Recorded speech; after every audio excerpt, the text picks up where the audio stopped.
माँ Janaki e learning classes में आपका हार्दिक अभिनंदन एवं स्वागत है। आज का जो विषय है वह है उपवाक्य किसे कहते हैं और उपवाक्य के कितने भेद हैं। इसे जानने के लिए आइए हम लोग इसे समझ लेते हैं। ऐसा पद समूह जिसका अपना अर्थ हो, जो एक वाक्य का भाग हो और जिसमें उद्देश्य और विधेय हो, वह उपवाक्य कहलाता है।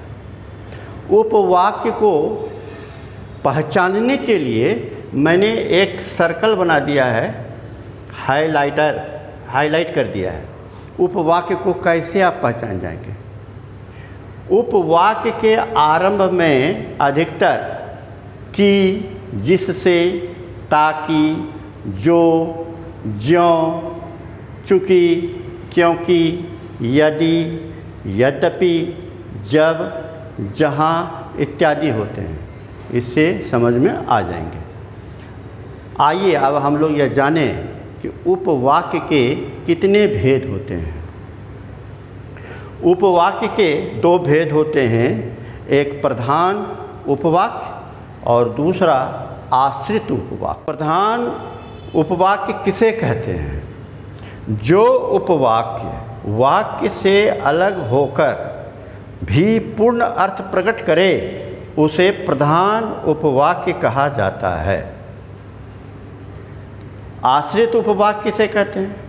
जो उपवाक्य प्रधान उपवाक्य के बिना पूर्ण अर्थ न दे उसे आश्रित उपवाक्य कहा जाता है। ये तो बिल्कुल नाम से ही पता चलता है। आश्रित यानी किसी पर डिपेंड हैं। तो डिपेंड भाई किस पर हैं? तो प्रधान उपवाक्य पर डिपेंड हैं। और अगर प्रधान उपवाक्य ना हो तो फिर आश्रित उपवाक्य का अस्तित्व समाप्त हो जाता है।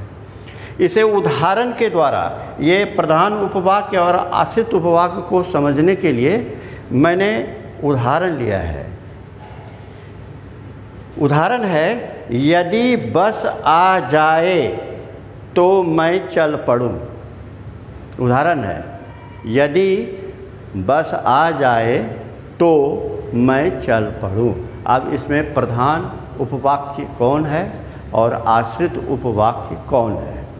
अब यहाँ देखेंगे कि इस वाक्य में प्रधान उपवाक्य जो है तो मैं चल पड़ूं, और आश्रित उपवाक्य जो है यदि बस आ जाए।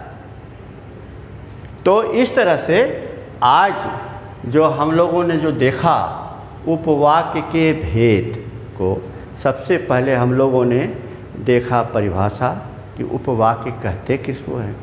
उसके बाद उपवाक्य का जो आरंभ होता है वह कैसे होता है, ये इसकी जानकारी हम लोगों ने प्राप्त किया। उसके बाद उपवाक्य के कितने भेद होते हैं, प्रधान उपवाक्य, आश्रित उपवाक्य, प्रधान उपवाक्य किसे कहते हैं, आश्रित उपवाक्य किसे कहते हैं, फिर पुनः प्रधान उपवाक्य और आश्रित उपवाक्य को हम लोगों ने उदाहरण के द्वारा भी समझा। इस तरह से आज ये संपूर्ण बातों को समझ सकने में हम लोग सक्षम हुए। ढेर सारी शुभकामनाओं के साथ आप बने रहिए माँ जानकी ई लर्निंग क्लासेस ढेर सारी टॉपिक को लेकर आपके समक्ष विश्लेषण हेतु उपस्थित होंगे। तब तक के लिए हार्दिक शुभकामनाओं के साथ धन्यवाद।